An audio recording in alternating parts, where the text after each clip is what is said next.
Gênesis capítulo 26. Todos acharam? Vamos fazer a leitura responsiva, como nós costumamos fazer? Isaque na terra dos filisteus. Gênesis 26. Sobreveio fome à terra, assim como tinha acontecido nos dias de Abraão. Então, Isaque foi a Gerar, encontrar-se com Abimeleque, rei dos filisteus.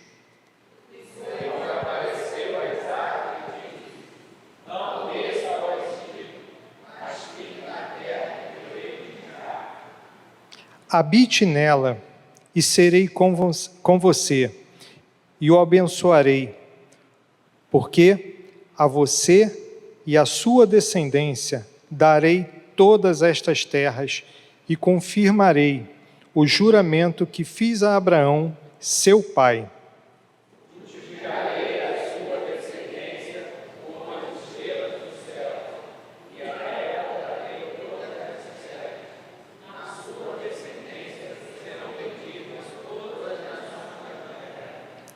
Porque Abraão obedeceu a minha palavra e guardou os meus mandamentos, os meus preceitos, os meus estatutos, as minhas leis.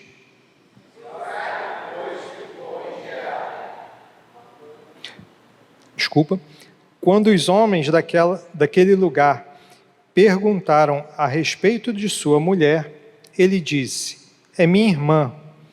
Ele tinha medo de dizer: é minha mulher, porque pensava assim: os homens do lugar me matarão por causa de Rebeca, porque ela é muito bonita.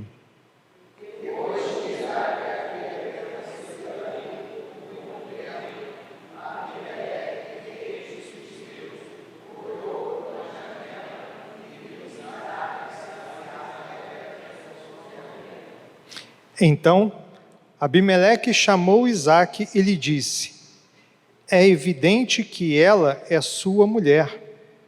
Como é que você disse que ela era sua irmã? Isaque respondeu: é que eu pensei que poderiam me matar por causa dela.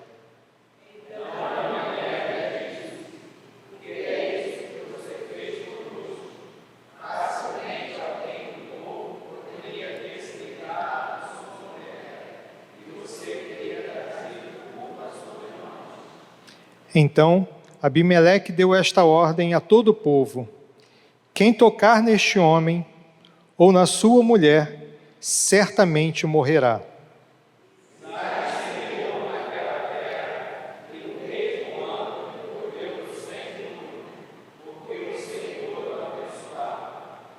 Ele enriqueceu, continuou prosperando, ficou riquíssimo.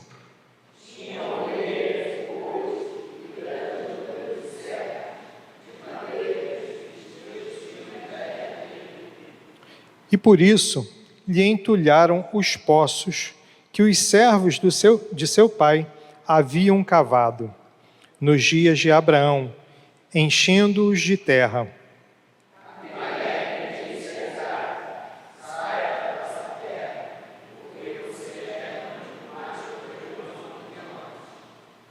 Então Isaque saiu dali e se acampou no vale de Gerar, onde ficou morando.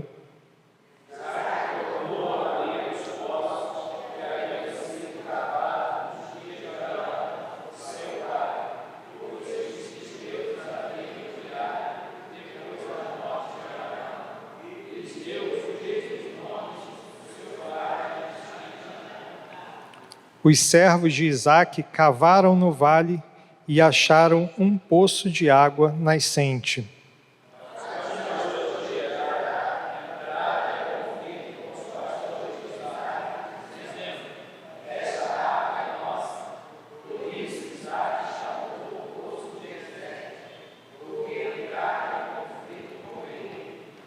Então, cavaram outro poço, e também, por causa desse, houve conflito. Por isso, recebeu o nome de Sitna.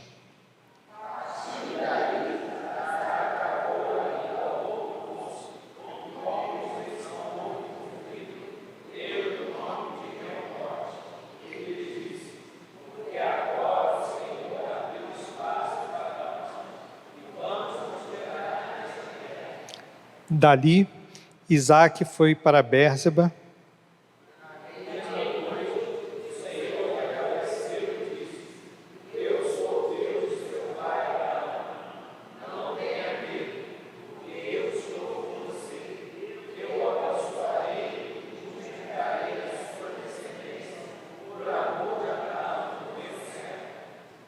Então, Isaque levantou ali um altar, e tendo invocado o nome do Senhor, armou a sua tenda, e os servos de Isaque abriram ali um poço. Vamos ler o último versículo novamente, juntos? Então, Isaque levantou ali um altar, e tendo invocado o nome do Senhor, armou a sua tenda, e os servos de Isaque abriram ali um poço. Louvado seja o nome do Senhor.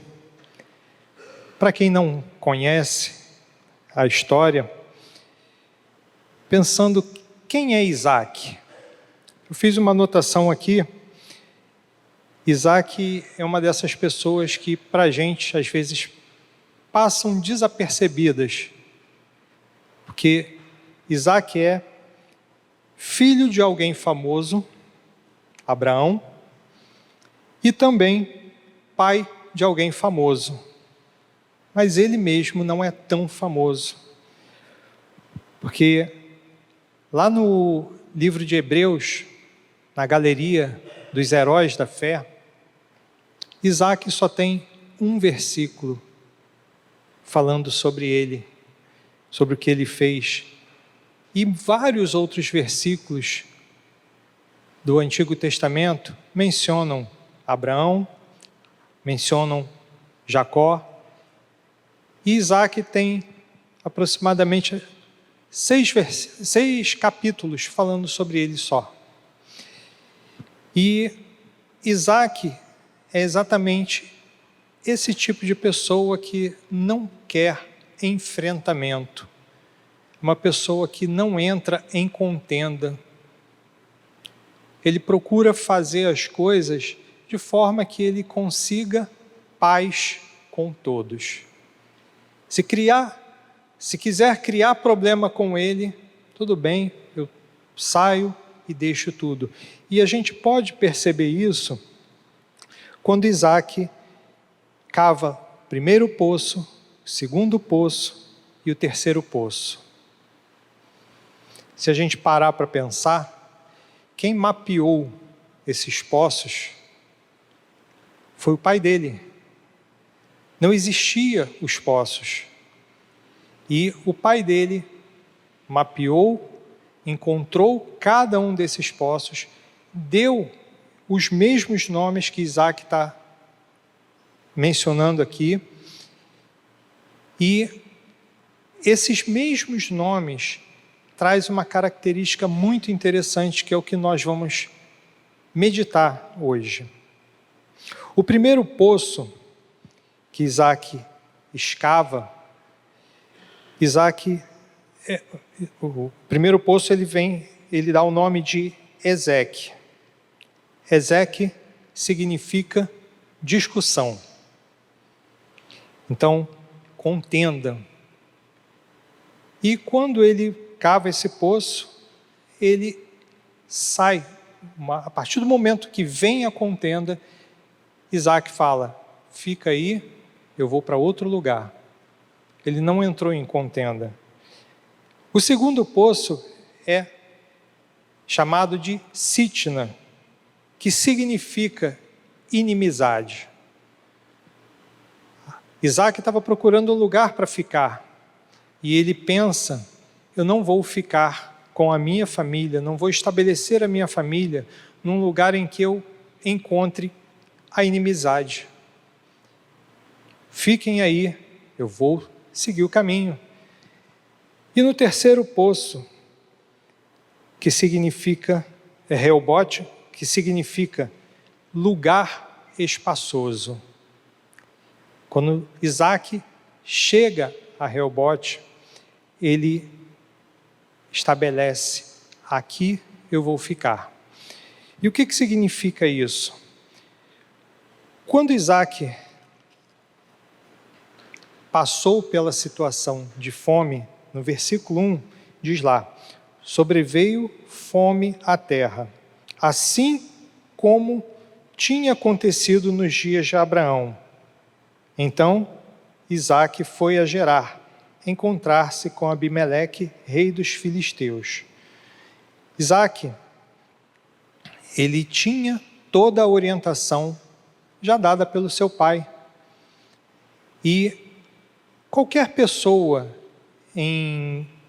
numa situação como essa buscaria provisão aonde tem provisão. E Deus dá um recado para ele. Deus aparece para Isaque. No versículo 2, o Senhor apareceu a Isaque e lhe disse: leiam comigo. Não desça ao Egito, mas fique na terra que eu lhe indicar. Deus deu uma ordem expressa para Isaque: não desça ao Egito. Isaque já tinha uma instrução, uma definição, e em meio a tudo isso, Isaque tinha uma flexibilidade no seu caráter, que chama a nossa atenção, porque Isaque, ele comete o mesmo pecado que o seu pai. O pecado de omitir quem era a sua mulher. Abraão fez isso com Sara, Isaque repetiu a mesma situação, mas não com o intuito de preservar a sua mulher. Ele quis preservar a si mesmo. Isso ficou bem claro no versículo 7. Quando os homens daquele lugar perguntaram a respeito da sua mulher, ele disse: é minha irmã. Ele tinha medo de dizer: é minha mulher, porque pensava assim: os homens do lugar me matarão por causa de Rebeca, porque ela é muito bonita. O coração de Isaque não era preservar a sua esposa, era preservar a si mesmo. E muitas vezes nós pensamos, quando nós temos que tomar decisões, nosso coração é enganoso, desesperadamente corrupto, como a palavra de Deus diz, muitas vezes nos leva a tomar decisões egoístas. Nós pensamos em nós primeiramente, mas a gente precisa entender que o melhor lugar para você estar, a melhor posição que você tem que tomar é no centro da vontade de Deus. E Deus aparece para Isaque e fala para ele: não desça ao Egito. Ele dá uma ordem expressa para Isaque, lá no versículo 2. Ele fala, 2 não, perdi, é 2, no 2 mesmo. O Senhor apareceu a Isaque e lhe disse: não desça ao Egito, fique na terra que eu lhe indicar, habite nela e serei com você. O que Deus está fazendo aqui? Está estabelecendo com Isaque uma aliança. Está fazendo 3 promessas para Isaque. A primeira promessa: serei com você. Deus dá uma direção, vai para onde eu estou te dirigindo, e Deus faz a promessa.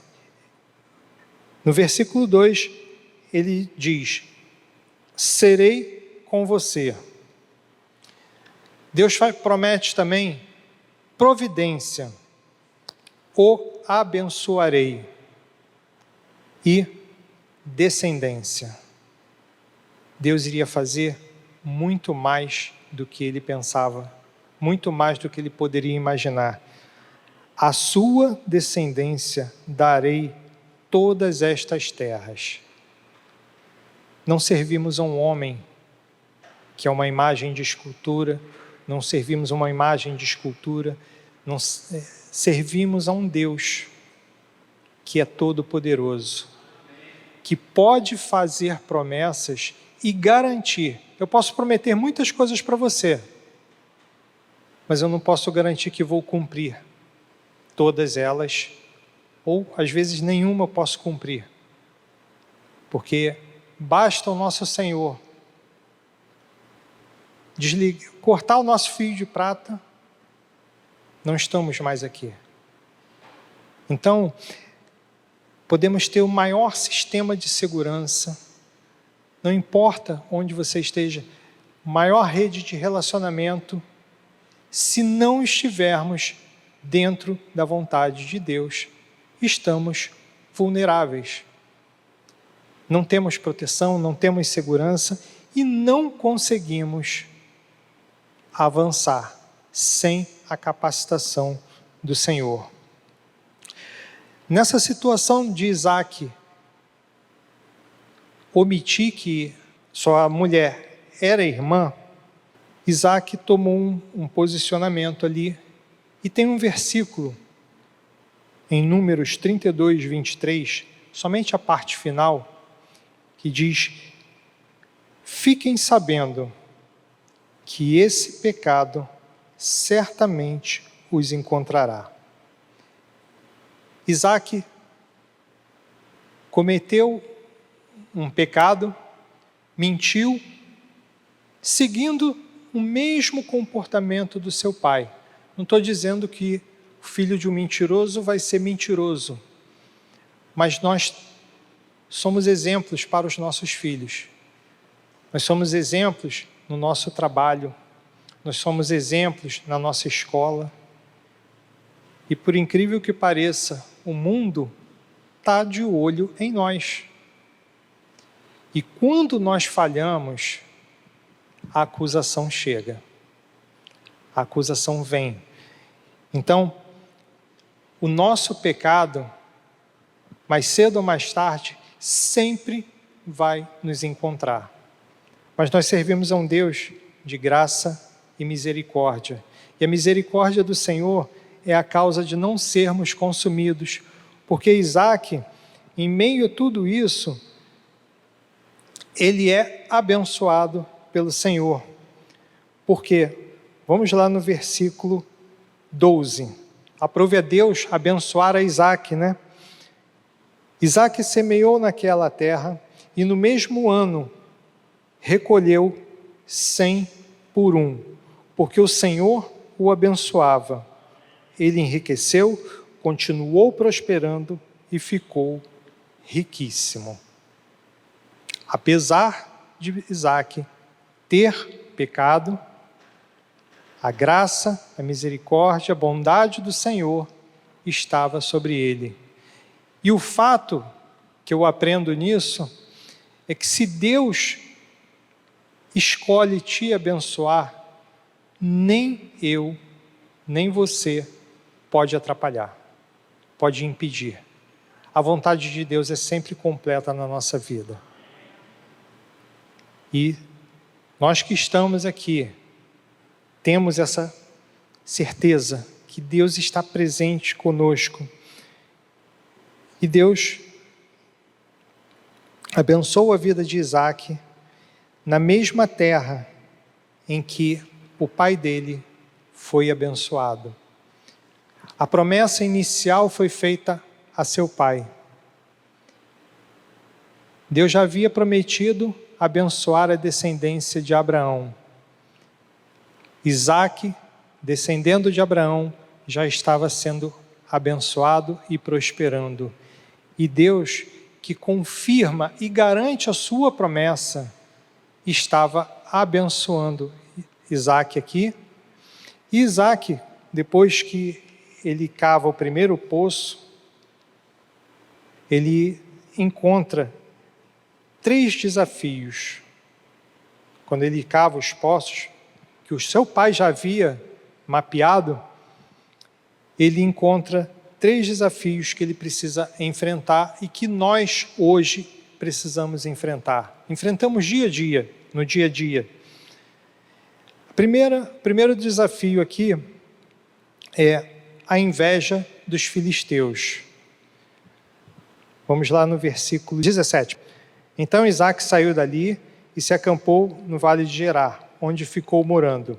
Isaque tornou a abrir os poços que haviam sido cavados nos dias de Abraão, porque os filisteus os haviam entulhado depois da morte de Abraão e lhes deu os mesmos nomes. Os servos de Isaque cavaram no vale e acharam um poço de água nascente.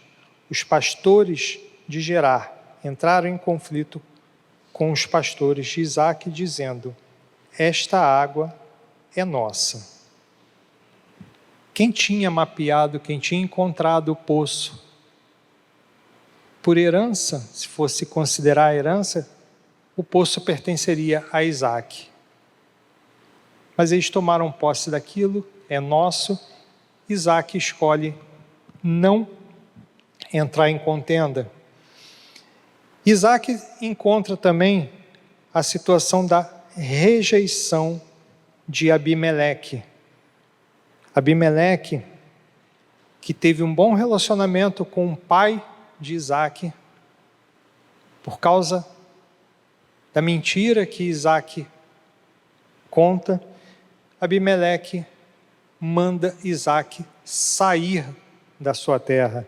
Isso está no versículo 16. Abimeleque disse a Isaque: saia da nossa terra, porque você já é muito mais poderoso do que nós. Abimeleque não teve a coragem de propor a Isaque: vamos juntar os nossos esforços, vamos ser grandes, eu e você, vamos crescer juntos. Muitas vezes nós não queremos ficar submissos a outro, principalmente quando essa pessoa cresce. É muito fácil a gente chorar com os que choram, mas é muito difícil se alegrar com os que se alegram. A mão que nos ajuda geralmente está acima de nós. E muitas vezes, quando nós ajudamos alguém e essa pessoa cresce e fica melhor do que nós não nos sentimos bem. Isso aconteceu com Davi. Saul teve a sua vida preservada por diversas vezes por causa de Davi. Mas quando ambos voltavam da guerra, as mulheres, o rei era Saul, mas as mulheres cantavam: Saul matou seus milhares e Davi matou dezenas de milhares. Isso fez com que a ira de Saul acendesse e Saul quisesse a todo custo matar Davi. Ou seja, o fato de Davi crescer, Davi foi ajudado por Saul em muitas situações, mas o fato dele crescer, ser maior, isso incomodou Saul. E nós temos isso dentro do nosso coração. Precisamos aprender a lidar com essas situações. E o último desafio aqui são as contendas dos pastores de Gerar. Dia a dia, no trânsito, muitas pessoas querem criar contenda. É muito fácil a gente arrumar um problema, uma discussão, e é difícil você engolir sapo. Minha mãe falava: eu não engulo sapo, precisamos engolir uma lagoa inteira para ficar em paz. E a paz de Deus, diz a palavra de Deus, ela deve ser o árbitro das nossas decisões. Toda decisão que a gente for tomar, nós precisamos estar, primeiro, pautado na palavra de Deus, seguindo a orientação da palavra de Deus, e estarmos em paz. Porque Isaque foi fazer o mesmo caminho que seu pai fez. fez tudo conforme seu pai havia feito. Ele encontrou os mesmos poços, deu os mesmos nomes, mas somente no terceiro poço que ele encontrou paz. E quando ele encontra paz, ele faz uma coisa muito interessante. Vamos lá no versículo 25. Então, Isaque levantou ali um altar, e tendo invocado o nome do Senhor, armou a sua tenda, e os servos de Isaque abriram ali um poço. Nesta ocasião, o poço, os poços, significavam provisão, dinheiro, riqueza, prosperidade, porque com um poço você pode plantar, com um poço você pode dar água para os seus animais, para os seus rebanhos. Isaque era próspero por causa do poço de Reobote, e Deus deu um lugar espaçoso para ele. E quando ele encontra esse lugar, ele se lembra, estabelece, ele levanta um altar de adoração ao Senhor. Eu não sei que poço você está cavando hoje, talvez esteja no primeiro, no segundo, ou até mesmo já chegou no terceiro poço. Permaneça firme no centro da vontade de Deus. E quando encontrar o seu poço, Reobote, o poço de alargamento, onde Deus vai alargar o espaço para você, estabeleça um altar ao Senhor, para você, para sua família, porque Isaque montou ali um altar, levantou ali um altar, e tendo invocado o nome do Senhor, armou a sua tenda. Estabeleça a sua casa na presença do Senhor. Estabeleça a sua casa no altar do Senhor. Entregue o seu louvor ao Senhor em adoração a Deus. E ali Deus proveu toda a necessidade de Isaque. E vem até hoje. Estamos aqui porque a palavra de Deus, ela não muda, ela não tem variação. Jesus Cristo é o mesmo ontem, hoje e sempre. Estabeleça sua família, faça com que sua família esteja sempre no que depender de você. A gente pode orientar os nossos filhos, mas eles vão fazer as suas escolhas. Mas busque sempre dirigir os seus filhos para o centro da vontade de Deus. E ao se chegar à ceia, na mesa do Senhor, eu escutava uma expressão da minha mãe, antes dela se converter, que ela falava de uma pessoa que sofria muito, tinha uma vida muito sofrida, ela falava que aquela pessoa ia comer o pão que o diabo amassou. Hoje, independente das lutas que você tenha, nós vamos nos achegar à mesa e nós vamos comer do pão que amassou o diabo. Curve a sua cabeça.